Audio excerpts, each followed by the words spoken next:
Muito boa tarde, queridos ouvintes. Aqui é o pastor José Marconi. Já passa das 16 horas e, como falamos durante a semana na chamada do programa, iremos tratar a respeito da solidão. Mas não simplesmente tentar explicar a solidão. Nós vamos tentar nos levar a uma condição de vencer a solidão.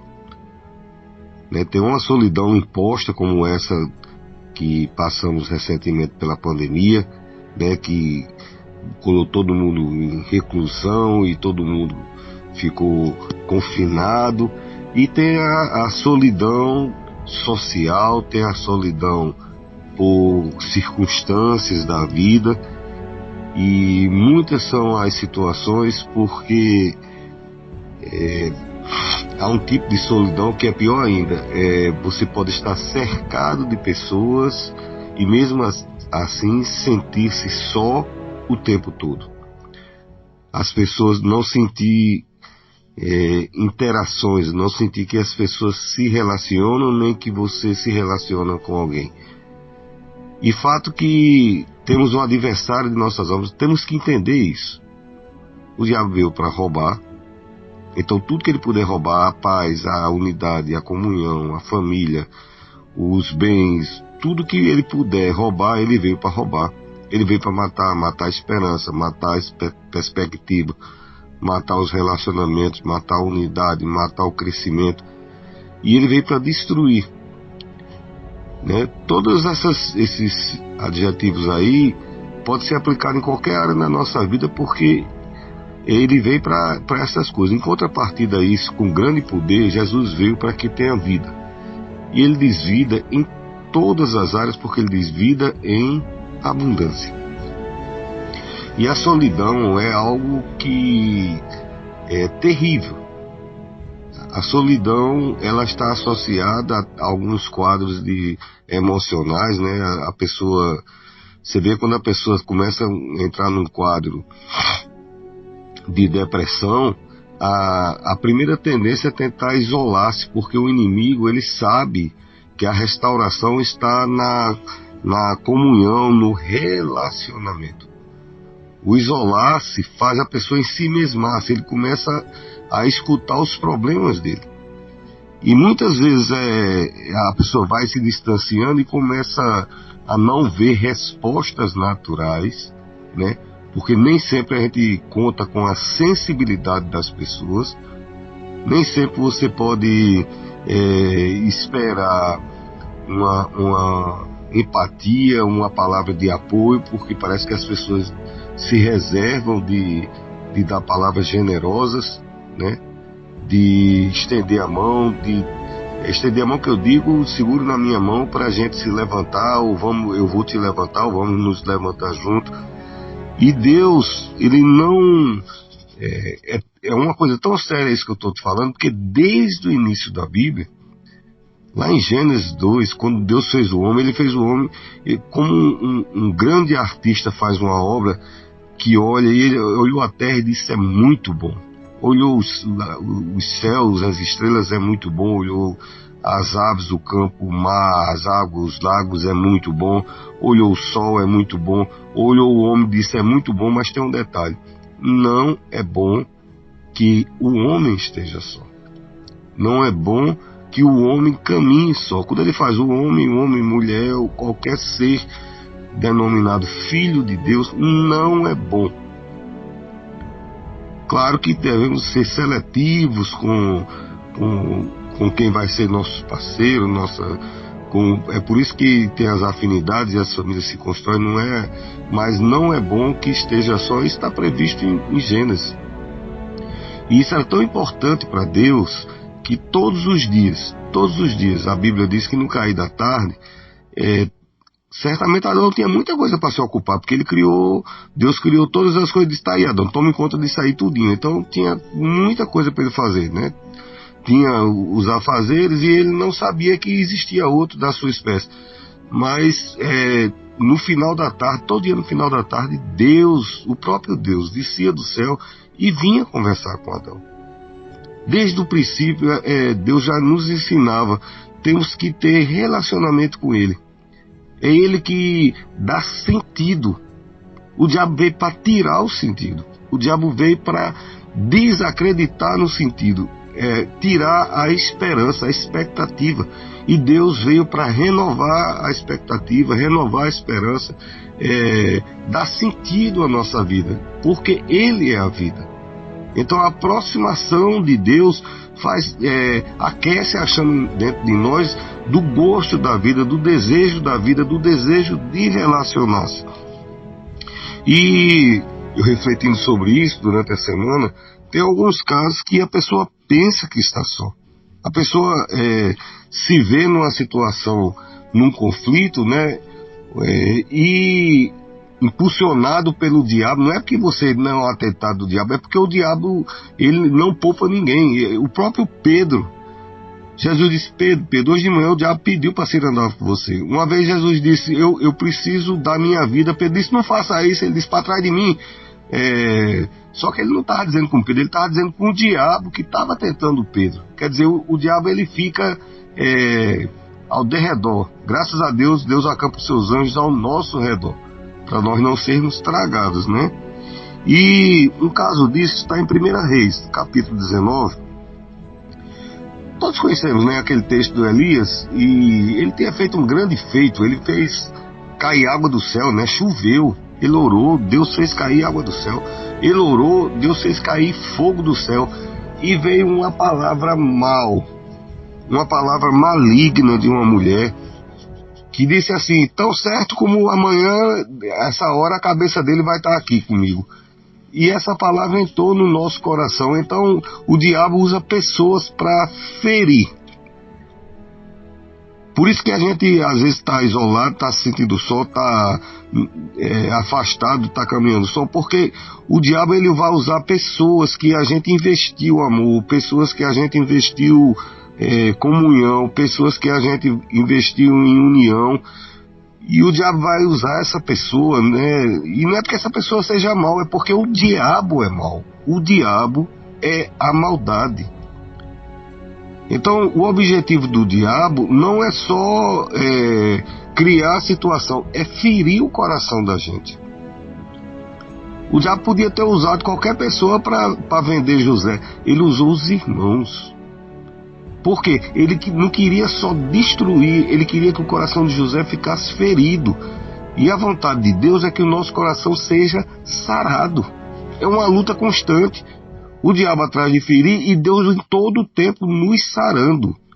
Precisamos nos relacionar para sermos sarados. Precisamos ser sarados em Deus. E Elias se vê atemorizado e resolve se afastar, fugir. Pô, se a mulher do rei está dizendo que vai matar ele, então ele se achava só. Até uma outra passagem, ele disse: eu quero morrer, eu estou sozinho. Ele disse: não, tem 70, nesse momento tem 70 pessoas orando por você. Você não está só. Deus não nos deixa só. Mais que isso, Deus não nos deixa. Ele não nos abandona, né? E até o auxiliar dele, o moço, né, como a Bíblia chama o moço, a pessoa que vai substituir o profeta no futuro, né, o aprendiz de profeta, digamos assim, ele também, quando viu Elias com isso, no meio do caminho ele já voltou. Quer dizer, o profeta ficou só na visão humana, na mente humana, na visão humana, na compreensão, na percepção. Ele achou que estava só. E quando a gente acha que está só, acha que está abandonado. E desde o começo eu já quero deixar bem claro: não está. Não está. Porque a vontade de Deus é que a gente entenda que a solidão não foi feita para a gente. Tá certo? Tem aquela passagem lá no deserto. A solidão está muito relacionada ao deserto. Muito. A solidão está intimamente relacionada ao deserto. Deserto é um lugar de altíssimas pressões constantes. No deserto a pressão é constantemente aquela pressão muito grande que impede que a chuva entre. Impede que forme nuvens e que venha chover. Então, a primeira providência de quem está no deserto é procurar um lugar que chova. Um lugar que seja banhado. Um lugar da água viva. Um lugar que seja molhado pelas águas do Espírito Santo. E onde é que achamos isso? À sombra do Onipotente. Buscar a Deus. Amém? Então, o profeta Elias, ele se sentia desenganado. Ele se sentia traído, sem esperança. Ele não sentia que não tinha mais expectativa para ele, né? E a primeira providência dele foi isolar-se. Olha, querido, quem assiste essa televisão, National Geográfico, a natureza nos ensina muito. Às vezes o livro nos ensina e às vezes a natureza, se a gente observar. Todo animal, ele quer virar um risco, quer virar uma presa fácil para um predador, ele se afaste. Todo leão, quando vai atacar, ele procura um animal que estiver mais distante. Todo animal, quando vai atacar um rebanho, seja lá o que for, ele procura aquele que está isolado, imaginando que é o que está mais fraco. Porque ao estar junto, a leitura é que está forte. Isso seja na terra ou no mar. Você já viu um cardume de peixe? Você sabe por que o nome é cardume? É porque eles se juntam para ficar forte. Uma colmeia, um enxame de abelha, eles se juntam para ficar forte. Uma abelha só você vai com a chinela e mata. Sabemos que é com uma quantidade de abelha, né? Me fugiu agora o enxame de abelha, né? É capaz de fazer. Então, a solidão, o estar só, é um risco. E o inimigo, ele fica alimentando isso no coração da pessoa, para a pessoa isolar-se, porque ele sabe que nos põe em condição de risco. Quando estamos sozinhos, tira a perspectiva da vida. Se a gente está sozinho, a gente começa a considerar porque o outro tem ou não tem, porque o outro pode ou não posso, porque o outro é isso, é mais aquilo, até a nossa fisiologia, até o nosso físico, a gente começa a questionar tudo porque estamos só e não escutamos uma palavra positiva. Deus tem palavra de vida eterna. Os guardas foram prender Jesus e voltaram tudo felizes, de mão abanando. Os homens perguntaram assim: cadê? Não foi prender Jesus? Cadê Jesus que te mandou prender? Ele disse: foi mesmo, esqueci. É porque ninguém fala igual a ele. E Pedro disse: só em tu, Senhor, só em ti, só o Senhor tem palavras de vida eterna. E o inimigo não quer que você escute essa palavra que eu estou dizendo para você nessa tarde.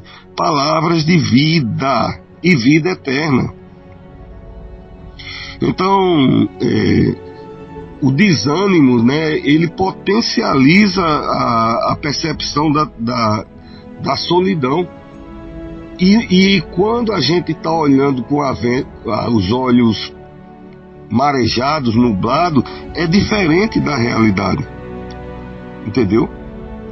Quando a gente está triste, quando a gente está nervoso, você está com um problema de manhã muito grande e você vê aquela situação. E de tarde ele não tem o mesmo peso.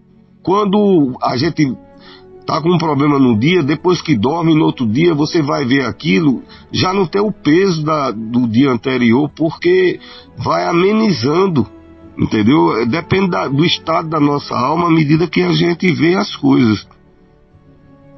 A família continua lá, os amigos continuam lá, as coisas continuam acontecendo, os empregos estão lá, os estudos estão lá, os trabalhos estão lá.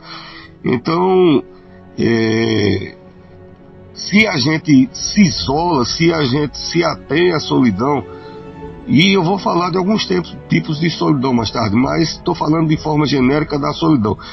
Tem tempo para a solidão, mas ela não deve ser uma constante na nossa vida. Tem tempo, a pessoa tira para refletir, para se levantar, para se organizar, para se reedificar e logo em sequência retomar a vida, né? Se estamos na solidão, ela chama atenção para ela mesma. E a vontade de Deus é que a vontade do inimigo é que pela dor e pela solidão tirar a nossa atenção de Deus. E Deus sabe que se a gente colocar a nossa atenção nele, essa dor, essa solidão, todas essas coisas que foram investiram contra a nossa vida, vão ser tiradas em nome de Jesus, porque quando deram o recado a Elias, o cara que foi dizer a ele foi de pé. E para você andar 20 quilômetros antigamente era caminho de um dia. Caminho de um dia. Então, se o cara gasta um dia para dar um recado a você, e a mulher disse ontem de manhã que hoje de manhã a pessoa estava morta, se tivesse de se cumprir, de manhã ele já estava morto. Não estava. E ele acreditou.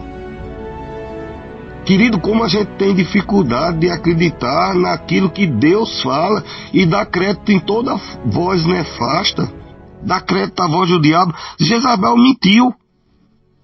Deus não ia deixar fazer nada com Elias, Deus não vai deixar fazer nada com você, mas fica no ar aquela palavra, porque o inimigo usa alguém para nos dar palavras amargas.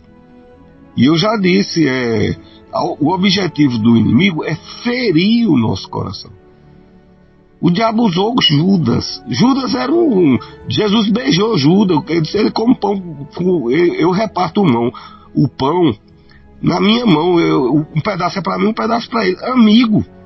E o diabo usa para ferir pessoas próximas. Porque o objetivo dele é ferir o nosso coração. E ele sabe que fazendo isso, fica mais difícil da gente ouvir a voz da restauração. Tá certo? O programa Dias Melhores hoje é a voz da restauração para a tua vida. Então toda a carne diante de uma grande luta, se estamos diante de uma grande luta, a gente começa a imaginar que está sozinho. O próprio Jesus, ele disse isso, entendeu? A luta, a natureza humana de Jesus, ele disse, por que o Senhor me desamparou? Por que eu estou sozinho? Na cruz. Então, existe gatilhos, digamos assim, que dispara, sabe, que desencadeia essa, né, no fato de Elias que a gente está falando aqui. É um homem que ele teve um duelo grandioso, né, com 400 profetas e agora uma palavra.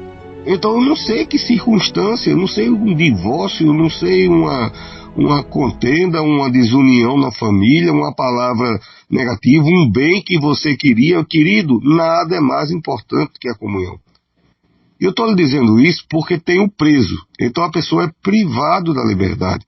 Mas pior do que estar preso para o preso é ser levado à solitária. Você já pensou sobre isso? Porque o relacionamento é 1000 vezes mais importante do que a liberdade.